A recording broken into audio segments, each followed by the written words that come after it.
Hi YouTube friends, it's Eden back with another video, and right now I want to talk to you about pricing. So how do we price our products appropriately? Let me just bring up my little notes so I can stay focused here. Okay, so you have to decide whether you want to be in stores or whether you're just going to sell direct to consumer, either from your own location, physical location, at markets, online, however you're doing it. If you're only going to ever do the direct to consumer model, you can afford to price a little bit lower, or you can afford to have a smaller margin than if you want to see retail. So if you want to go into stores, you have to, and this is a non-negotiable. I really sort of hammer this into anyone who works with me.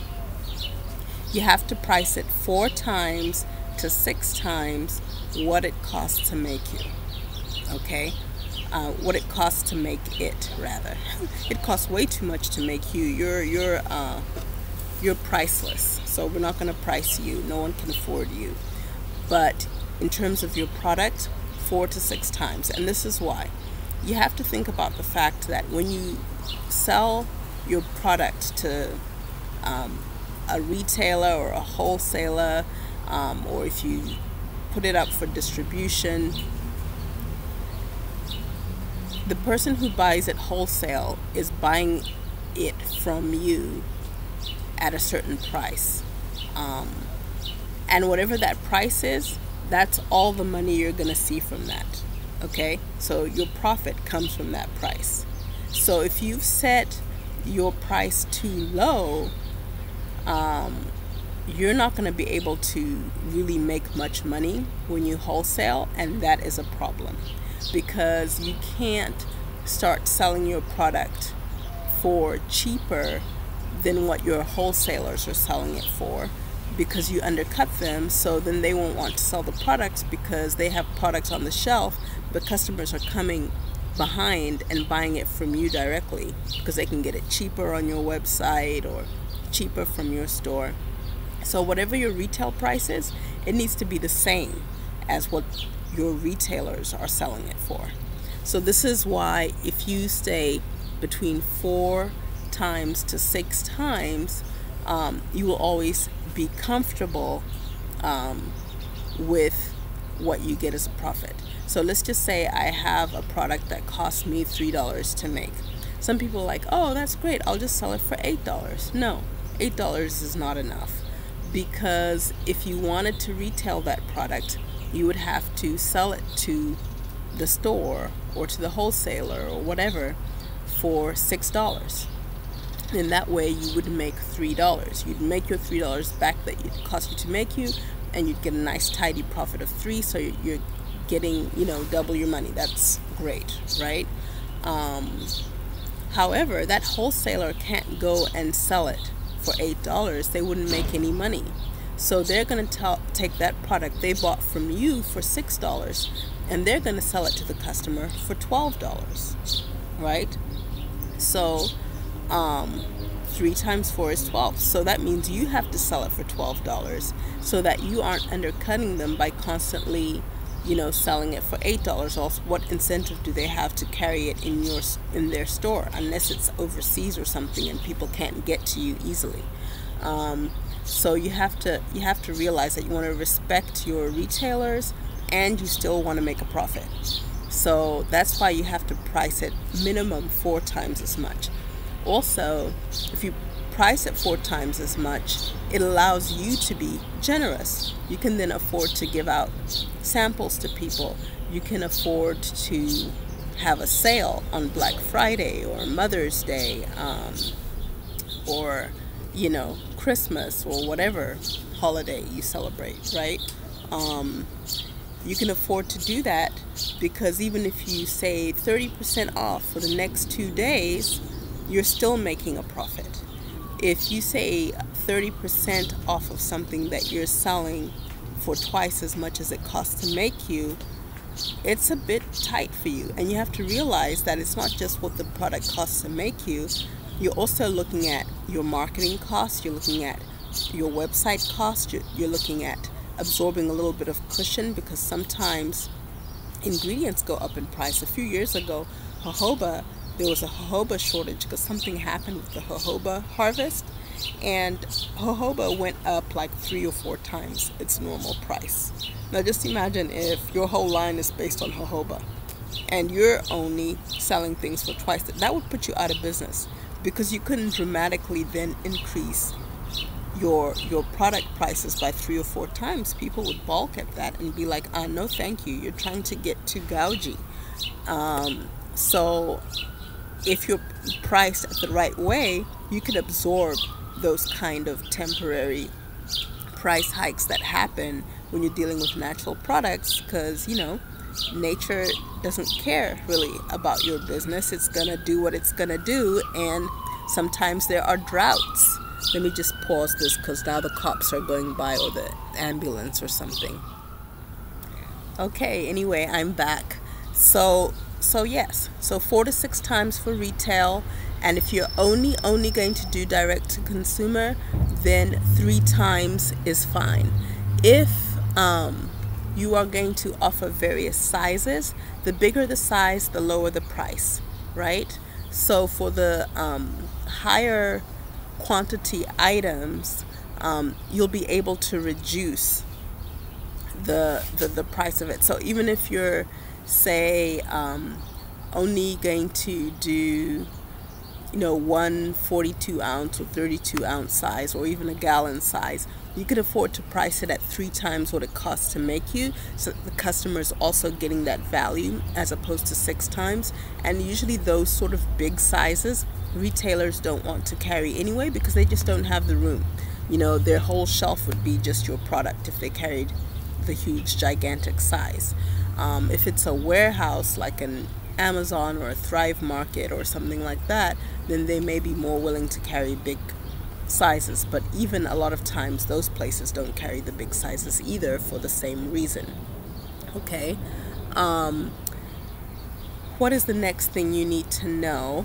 How do you price your products, or how do you keep within a certain range? A lot of people are like, oh, I don't want to make an expensive product, I don't want to gouge people.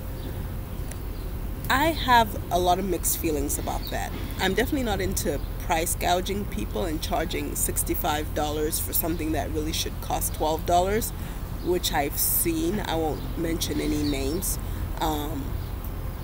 But if you make a high quality product with high quality ingredients, it costs you a certain amount of money to make that. And people who value that level of quality will pay that price. That's why there's a full range of, let's say, mascara. You can go to Target and get $3 or $8 mascara, depending on what section you go to. But then go to a department store like a Macy's or a Bloomingdale and buy mascara for $36, even $48, right? And what is the difference? The person who's buying the $36 mascara knows the difference. They know the difference from just the quality of the brush as soon as they take it out of the bottle. The fact that it's not going to stick and clump as much. The fact that their eyelashes are perfectly, shaped and separated and so forth. They're going to know by the lasting nature of it, or the waterproof nature of it, or whatever quality they're going for in that mascara. And once they've experienced the $36 mascara, it becomes very difficult for them to go back to wearing the $8 mascara. It just does. And so they figure it out in their budget. Maybe that person, there are tons of people who earn lots of money, but there are also people who don't earn lots of money who value certain things. You just have to figure out what it is you value. Like for me, I value organic food, organic personal care products. I value, certain things, so I'm willing to pay for those things. But my shoes cost like, a lot less money. And I don't have very many of those shoes, right? Because I figure, I'm mostly going between, the house, whatever working space I choose to work in, and the park, the kids. I don't really have a need for, a $500 pair of shoes.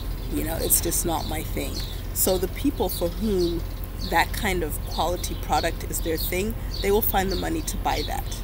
So don't feel like you're doing them a disservice. They appreciate the craftsmanship and the beauty. And I'll get to craftsmanship and beauty and pricing a little bit later. But, sometimes, you have to start thinking that way and stop belittling what you're doing and lowering your price before you've even started, because you start to I worked in retail once, and one thing they told us was don't shop with your wallet. The customer has their own wallet. Just because you think it's expensive, it does not mean that that customer thinks it's expensive, or just because you think it's not worth it, or start thinking, oh, this person can't afford this. You don't know what that person can afford. You just don't know. It's actually a disservice to that customer, and it's kind of condescending because you don't know what their life is like or what they're valuing. Okay, so there's that. Another thing about price is there are two ways to approach price. One is to make the best product that you want to make and price it accordingly. Say, okay, I've made the best product. Let me break down what it costs to make. Okay, it costs me $10 to make it, or it costs me $3 to make it. Okay, so I now need to price it at $12 or $60 or whatever it is you need to price for that thing. So that's one way. The second way is to say, okay, I want to make a mid-range product that's between $12 and $18 per bottle. Or I want to make a family value product that's only $8 for per jar. How can I go about making that? And then you reverse engineer your process from that. So if you're charging 4 to 6 times what it costs you to make it, or 3 times if you're only direct to consumer, that's self-explanatory. I don't need to go into that. However, if you're going to do the reverse engineering way, how do you narrow down your ingredient list so that you can create a product that falls within that range? One way is to go simple. Simple does not mean bad, okay, or inferior or somehow substandard, okay? Simple can be exquisite. You can say, I'm only going to make a whipped butter that has 1 carrier oil. That's it. An unscented butter with 1 carrier oil, or I'm going to have unscented and 1 other scent. That's it. Okay, so I'm going to be really simple. I'm going to do shea butter and sunflower oil, or shea butter and rice bran oil, or shea butter and almond oil. I mean, I'm just going to go really simple. I'm going to keep it as simple as possible, so then you can afford to buy organic almond oil, organic lavender oil. You could say, I only want to have 1 size, so you only have 1 label, to deal with. There are many ways to go about it, but it just means really simplify your ingredient list. Or you're doing a shampoo and conditioner line. So you say, I'm going to choose 1 oil and 1 botanical. I like Babassu rosemary, so I have like examples where I let people try one really good formula for Babassu and rosemary for just $19, whatever. But you kind of keep it really simple. You kind of get all your ingredients maybe from one place, so you save on shipping. You buy a whole bunch of rosemary, you make a rosemary tea with it, you make a rosemary infusion with it, maybe you make a rosemary tincture with it, maybe you get some rosemary essential oil, you get a whole bunch of Babassu and a few cosmetic ingredients, and you're good to go. And that can make a really, really great conditioner, a really great shampoo, but you're simplifying your ingredients, so it brings your costs down quite a bit. Okay, so that's how you would tailor to something that's, you know, not, if you were going for, I want to make it affordable but high quality.